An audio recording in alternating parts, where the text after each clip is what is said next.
Recently, because Conan went off air, I went back and started watching it. I've watched clips here and there throughout my life, but I've never sat down and watched an entire episode. And then I started to do it, starting from episode 1, actually. The best way, but you really did see that gangly ginger had some promise. And so I started to get acquainted with his style of humour. And I noticed that I could appreciate it. It's the same as my editor. I can appreciate his style of humour, but it doesn't do it for me. I respect that he's an extremely talented man. I respect that he's creative. I respect that he's hardworking, but it just doesn't deliver the yucks. My editor's the same, but Mislav, on the other hand, loves Conan O'Brien. Every time that I see that he is not doing work and is just cackling, which is, let's be honest, 60% of the day, but when I hear that, I know that he's listening to Conan O'Brien. It does it for certain people. And then I started racking my brain about it, because the guy that always did it for me was Craig Ferguson, the Scottish dude. The Scottish dude, just the broad general concepts of his side host being a gay robotic skeleton, I thought was a genius joke in itself. I liked the fact that there was just a horse next to him for 5 years. That's what I think is a real testament to humour. The fact that that horse was there for 5 years. Not going to be funny the first time. Not going to be funny the 5,000th time, but the 5,001st time, all of a sudden you think, what is it doing there? And the answer is nothing. He was just paying 2 people to be in the suit to sit there and do nothing. And I honestly think that is the best joke of all time.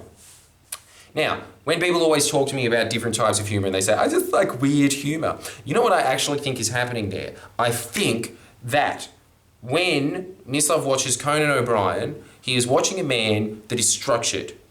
There's always little bits in everything that he's doing where he's just plopping that little point there. He knows that when he gets to that destination, there's going to be that joke.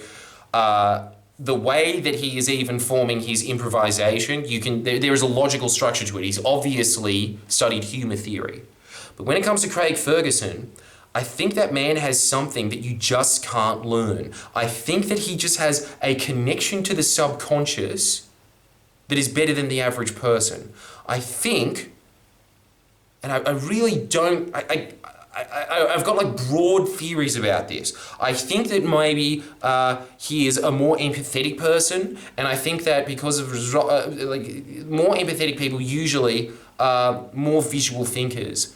But also, I do think that they just do have a connection to the subconscious a little more. For instance, Mislav is always complaining about having really vivid dreams where he can't tell if it's reality or not. And the way that he talks, the way that he jokes is very dreamlike. A lot of the time, it's always just like, how did you get there? That's the thing that always makes me pissed off. Whenever I'm listening to someone like Mislav or Craig Ferguson, I sit there and it racks my brain about how are they doing it. Because no matter how many joke books you read, that is never going to be explained. That is something that you just either have or you don't have. It's what Freud talks about, where he says that jokes are very closely linked to dreams because there's just a bunch of things you just have to accept as logical to get to the conclusion. Now, you can sort of replicate that with joke work, but when you replicate it with joke work, what's happening there is you are becoming a lot wittier. I will admit this. In fact, Conan put it best when he said that Conan O'Brien is watching someone who, and this is something that I think that is just indicative of comedy. When you are watching a comedian, they're not hitting every ball that comes at them. They're swinging at every ball, but they're not hitting every ball. It's just that a professional comedian is able to hit the ball more than the average person, a lot more. Just like a professional baseball player. What Conan O'Brien is doing is he is hitting a lot of ones. He's hitting a lot of first base, second bases.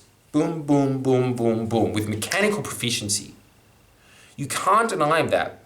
And I don't know if you've ever noticed this, but if you go and watch Craig Ferguson, some nights he just bombs the entire night. Other nights it's kind of just like, yeah, whatever. But every now and then he hits a home run, knocks it out of the park the entire night, and it's all, at least to my knowledge anyway, I could be wrong about this, but I hear that all of it was improvised. That he didn't think about it at all. He might have just gone to Maine that day and then talked about how he was in Maine that day, and that would be his episode. There wasn't much structure to it. And there's a magic in that. The fact that you're watching something that is completely improvised and it just goes and weaves and turns. And the other thing that I think happens when you're watching him, just like in a dream, I suppose, is that with Conan O'Brien, there's always just this point of, that's supposed to be a joke. With Craig Ferguson, there's always just this thing of, and then after about 40 minutes, you realise, I've been laughing for the past 40 minutes. It sneaks up on you. Now, what I'm saying this all for is because recently my girlfriend has been looking into what makes a personality, because you always hear this in acting. What is a personality?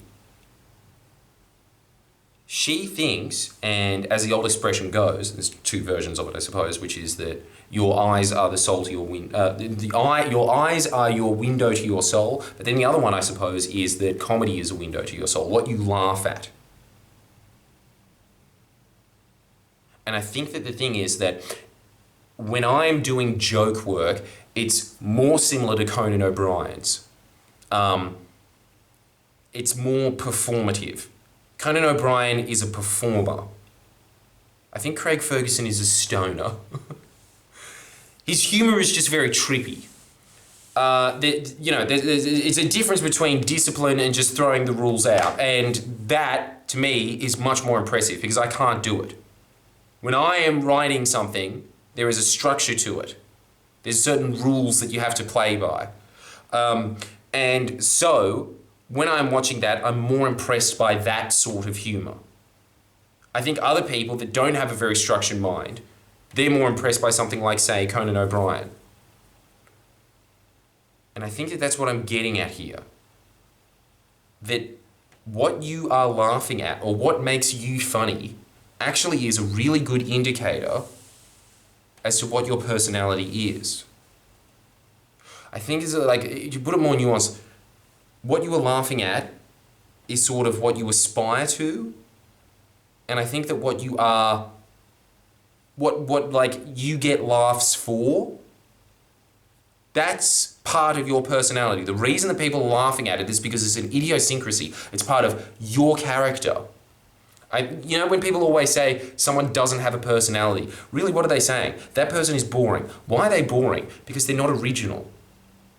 If you have an original personality and you let it shine, people are going to laugh at that more. In fact, if you go on the podcast, I think that that's what's happening there. When you see the interaction, Mislav has that thing that Craig Ferguson has, where sometimes he just says things and you're like, what the fuck was that? You know? And then every now and then other times, like he says something and then you're in hysterics and you're crying with laughter. He's able to do that because there's just no structure to how his brain works. It is kind of a unique trait. Similarly, I think that the thing that is always going to get me the biggest laugh is when I'm doing an impersonation of someone or when I'm doing voices. And the thing is because I think that I have a better range than most people do. I can do impersonations better than the average person. And people recognize that, and so they're just like, yeah, that's him. Or even more abstract than that, I suppose, is that a lot of the time when I'm doing an impersonation of someone, I'm getting the essence of that person and I'm exaggerating that. And what am I exaggerating there? I'm exaggerating the part of, this is going to sound really wanky, but I really do think that this is the difference. People even in high school were discussing this, right? I don't know why this has turned into a big comedy lecture, but people were discussing in high school that when I was impersonating other people, it wasn't technically correct, but it was correct on a spiritual level, as in you got the soul of that person and you put a cartoony voice to it. It's another example of what makes your personality unique. I was just sort of exaggerating it to make that into a shtick, but that's really what's happening there. Even when it comes to caricatures, what are they doing? They are exaggerating the parts of you that make you unique. So, I think that when people are always saying, what is my personality? Who am I? That is a really good starting point. A really good starting point is for you to write down what are the things that make me laugh and what are the things that people laugh at in me. The things that people laugh at in you will be the things that you do uniquely. All right, anyway, thanks for watching.